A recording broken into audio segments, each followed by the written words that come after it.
SB Kulkarni sir असं म्हणतायत की म्हणजे मला औषधाचे आमदार आदरणीय अभिमन्यू पवार साहेबांचा हात आहे, मला त्यांचा सपोर्ट आहे, त्याच्यामुळं माझं काही वाकडं होणार नाही, तुला जे करायची ती कर. हो, आणि अशा चांगल्या लोकप्रतिनिधीचं नाव बदनाम करून त्यांच्या नावाचा दुरुपयोग करून असे लोक जातीवादासारखे विषय करत असतील तर शेवटी आम्हाला मागायचं कुणाला नाही. नमस्कार, मी विक्रांत आणि आपण पाहताय महाराष्ट्र जीवन न्यूज. मी आहे आता लातूर शहरातील पुरणमल तंत्रनिकेतन, पुरणमल लाहोटी शासकीय अभियांत्रिकी व तंत्रज्ञान संस्था या महाविद्यालयाच्या समोर. आणि माझ्या पाठीमागं जे आपण बॅनर पाहत आहे त्यामध्ये काही महत्त्वाच्या मागण्यासाठी जे जाधव म्हणून माझ्यासोबत उपोषणकर्ते आहेत ते आहेत, त्यांच्याकडून आपण जाणून घेऊया. थोडक्यात या उपोषणाची पार्श्वभूमी अशी आहे की जाधव यांचे इथल्या प्रशासनावर आणि खास करून प्राचार्य AB कुलकर्णी यांच्यावर आरोप आहेत. आरोपामध्ये ते म्हणतात की जातीय द्वेषातून आणि पूर्वग्रहातून या ठिकाणी त्यांच्यासोबत व्यवहार झाल्याची घटना ते नमूद करत आहेत. कुलकर्णी यांच्यावर आरोप करत आहेत.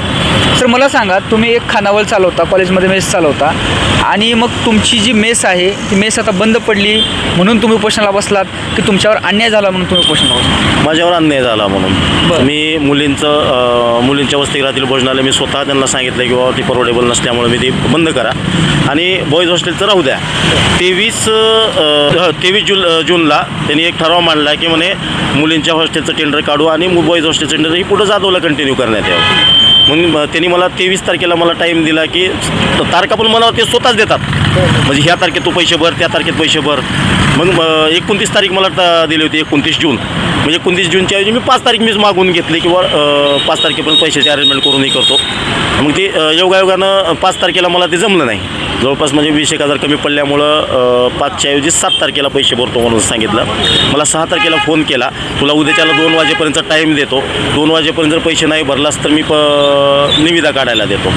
मग मी त्यांना सांगितलं ठीक आहे सर, भरून घेतो. मग मी 1 लाख रुपये भरायलो म्हणून त्यांनी 2चा टायमिंग दिला. तर मी त्यांना फोन केला 1:15 सर मी पैसे भरायलो बँकेमध्ये आहे आणि 1 लाख रुपये भरतो आहे. 18,154 रुपये जे आहेत ती पैसे मी भाड्याच्या स्वरूपात तर कमीत कमी भाड्यासोबत देतो किंवा 1-2-3 दिवसाचा टाईम द्या 18,000साठी. एवढं तात्काळ माझ्याच्यानं शक्य नाही करणं. तर नाही म्हणले, ती पैसे भरलेले वापस घे आणि जाऊ दे म्हणले ते विषय सोडून. मग कॉल कट केला. मग आता शेवटी कॉलवर व्यवस्थित बोलत नसल्यामुळे मी त्यांच्या कॅबिनला स्वतः गेलो. मग कॅबिनला गेल्याच्यानंतर त्यांना रिक्वेस्ट करतो की सर मी मित्र कंपनी आहे, म्हणजे काही नातेवाईकाकडनं असे पैसे 10-20 गोळा केलो, मग बाकीचे पैसे नाहीत, तर थोडंसं समजून घ्या. नाही म्हणजे बाकीचं मला काय माहिती नाही, म्हणजे कुणाचं तिकडं मर्डर कर, चोरी कर आणि पैसे भर म्हणून सांगितलं आहे.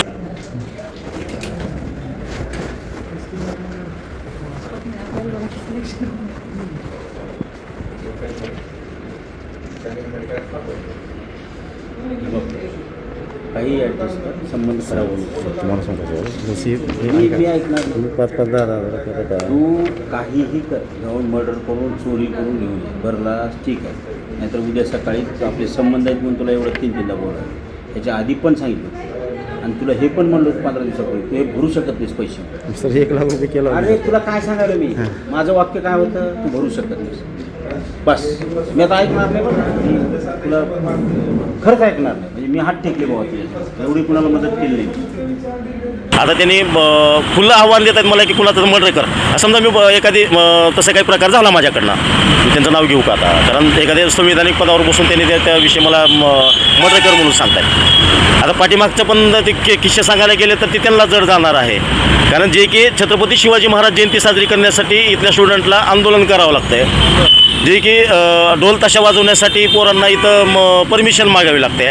बरं, परमिशन द्यायचं असेल तर यांनी यांच्या कॅम्पसमध्ये द्यायला पाहिजे होती परमिशन.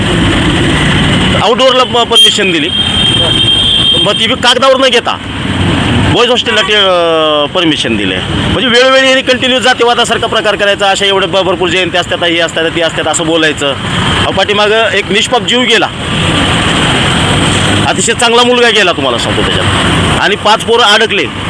जर तुम्हाला परमिशन द्यायची असेल तर त्या ठिकाणी द्यायला पाहिजे. माझी मागणी नाही ती, पण शेवटी हा माणूस कसं वागतो लोकांसोबत हे सांगतो मी तुम्हाला. हे जे ऑर्डर आहे माझ्याकडं, ही ऑर्डर आदरणीय विशाल मितनवरे सरांच्या परेडमधली ऑर्डर आहे. मग त्यांनी उद्या कुठं गावाला काय ते गेल्यामुळं त्यांच्याकडं ॲडिशनल चार्ज देऊन गेले. बरं, ॲडिशनल चार्ज देऊन गेल्याच्यानंतर ह्यांच्या ऑर्डरची मला साईन देतात, पण त्याच्यानंतर मी स्वतः असा उल्लेख आहे नाही काहीच नाही. त्याच्यावर त्यांनी कमीत कमी प्रभारी म्हणून तर करायला पाहिजे होतं. प्राचार्य ते पुन्हा हीच ऑर्डर मला गेली 2 वर्ष झाले कंटिन्यू आहे. वेळोवेळी पैशाची मागणी करणं. म्हणजे तुमचं म्हणणं असं आहे की हा जो आदेश आहे तो हा आदेश मागची 2 वर्ष झालं सातत्यानं सातत्यानं चालू चालतं, आहे. ज्याचं रिन्युएशन व्हायला पाहिजे होतं ते झालं नाही. ती करून दिलं तुमचं म्हणणं आहे. हो, नाही करून कशामुळे दिलं. केलेलं आहे? हे वेळोवेळी पैशाची मागणी करणं, मला बी पुढं भरपूर म्हणजे हे करावं लागतं, म्हणजे कधी अधिकारी सांभाळावं लागतं, हे करावं लागतं, ते करावं लागतं, 17 वेळेस म्हणणं, मग आम्ही कुठून तरी इकडून तिकडून काहीतरी ॲडजस्ट करणं, देणं, हे असा प्रकार हे करत आला. आणि मला धंद्याची गरज होती, शून्य माणूस होतो, खेडेगावातला आहे, बगर आईवडिलांचा आहे, काय भाऊ अनमॅरिड आहे, ह्याच्या नावानं तुम्हाला सांगतो, म्हणजे जे टेंडर आहे ते ह्याच्या नावानं आहे. मग हे असं आम्हाला गरज असल्यामुळं आम्हाला शेवटी नाविलाज झाला, म्हणल्या आम्हाला पैसे द्यावं लागत होते, मी दिलं.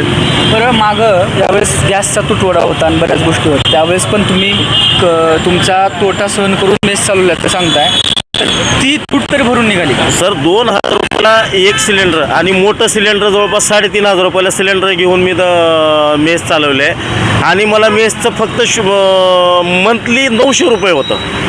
आता तुम्ही विचार करा की मला ते 900 रुपयामध्ये कसंही करणार आहे. बरं, त्याच्याहून पलीकडचं एक सांगतो, मी गेल्या वर्षी मुलींच्या हॉस्टेलचं 5 टेंडर भरले.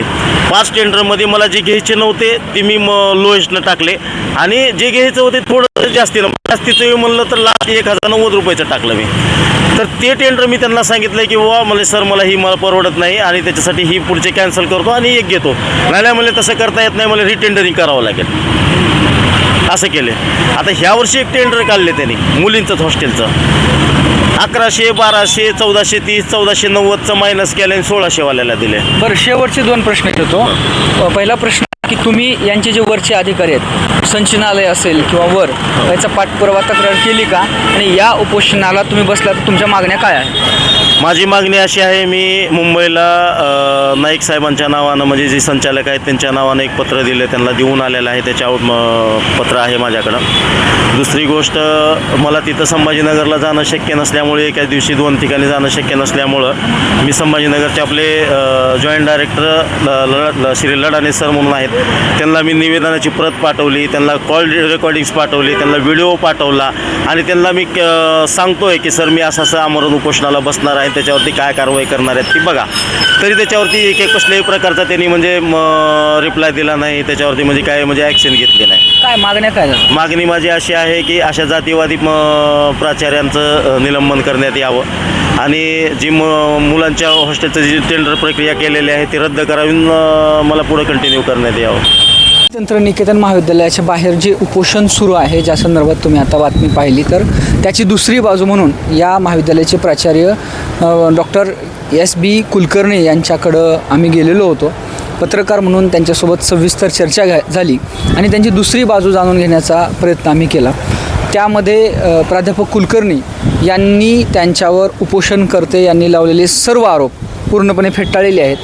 त्यांचं म्हणणं असं आहे की जगदंबा भोजनालयाचा जो विषय सुरू आहे, भोजनालय कुठलंही असेल, मेस कुठली असेल, पण एका महाविद्यालयाचा प्राचार्य म्हणून माझ्याकडं आणि मेसच्या समितीकडं ते सगळे अधिकार आहेत की आम्ही त्या अधिकाराचा वापर करून उच्च दर्जाचं जेवण त्या ठिकाणी विद्यार्थ्यांना दिलं जात नव्हतं, त्यासाठी आम्ही त्यांच्यावर कार्यवाही केलेली आहे. त्यामुळे कुठल्याही प्रकारे त्यांना आमच्या मेसलाच तुम्ही मान्यता द्यावी अशा प्रकारे क्लेम करण्याचा अधिकार नाही, आणि त्यांच्यावर लावलेल्या जातीवादाचे आरोपसुद्धा त्यांनी पूर्णपणे फेटाळून लावलेले आहेत. विक्रांत शंके, कॅमेरा पर्सन आदित्यसह, महाराष्ट्र जीवन न्यूजसाठी लातूर.